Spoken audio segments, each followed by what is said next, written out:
Assalamualaikum warahmatullahi wabarakatuh.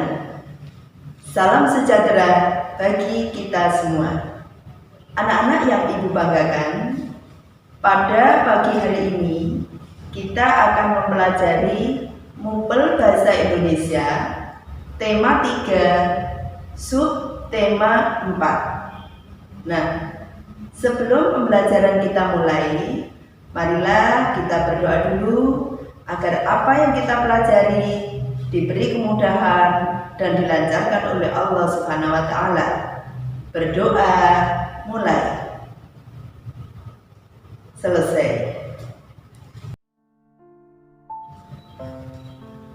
Anak-anak yang Ibu banggakan, keajaiban yang ada di dunia ini, di alam sekitar kita itu banyak sekali yang kita rasakan.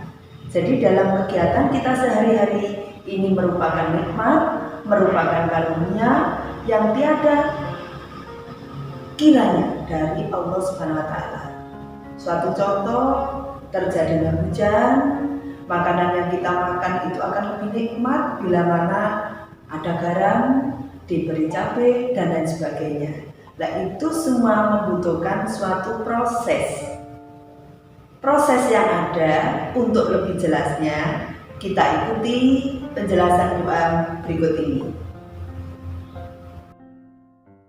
Setiap hari terjadi perubahan alam di sekitar kita.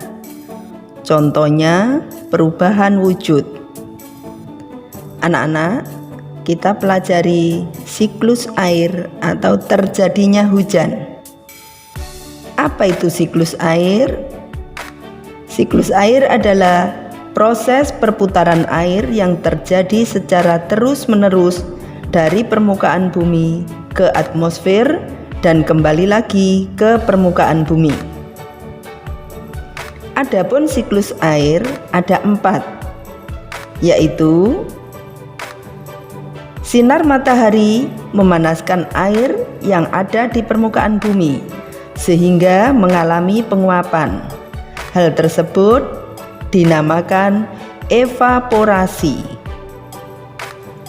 Yang kedua, tumbuhan juga mengeluarkan uap air ke udara akibat panas matahari. Proses penguapan yang berasal dari tumbuhan disebut transpirasi. Ketiga, proses perubahan wujud uap air menjadi titik-titik air, yaitu berasal dari uap air yang naik menuju atmosfer bumi. Semakin tinggi dari permukaan bumi, uap air akan mengalami pendinginan, membentuk titik-titik air. Itu yang disebut proses kondensasi. Adapun kumpulan titik-titik air tersebut kemudian akan membentuk gumpalan awan. Yang keempat, proses jatuhnya titik-titik air dari awan yang tebal dan berat akan jatuh ke permukaan bumi sebagai hujan. Itu yang dinamakan proses presipitasi.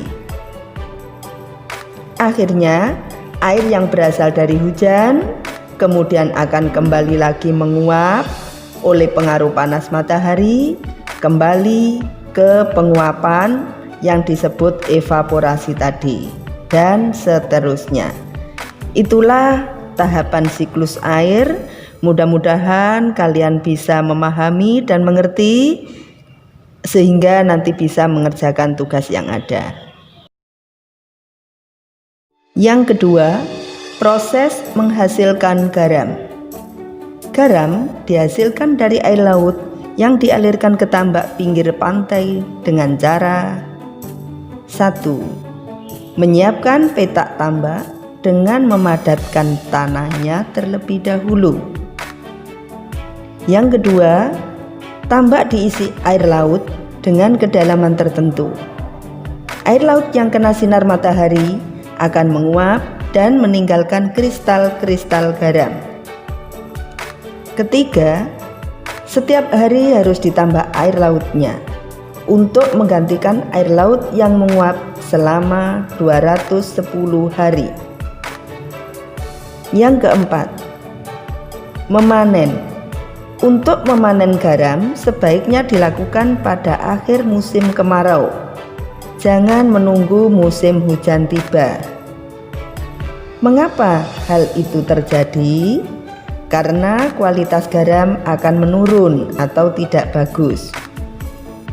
Yang kelima, garam setelah dipanen dijual atau dikirim ke pabrik untuk ditambah zat yodium dan dikirim ke daerah-daerah. Anak yang berbahagia, pembelajaran kali ini kiranya cukup sekian. Jangan lupa tetap semangat belajar, jaga kesehatan. Ingat, jaga kesehatan agar kita dapat mengerjakan tugas dengan lancar dan baik. Untuk itu, tugas bahasa Indonesia kali ini, kalian buka buku tema 3, halaman 218 dan 219. Setelah dikerjakan di buku tulis, hasilnya difoto dan segera kirimkan ke Google Classroom. Demikian yang bisa Ibu sampaikan. Ada kurang lebihnya mohon maaf. Ihdinas siratal mustaqim. Wassalamualaikum warahmatullahi wabarakatuh.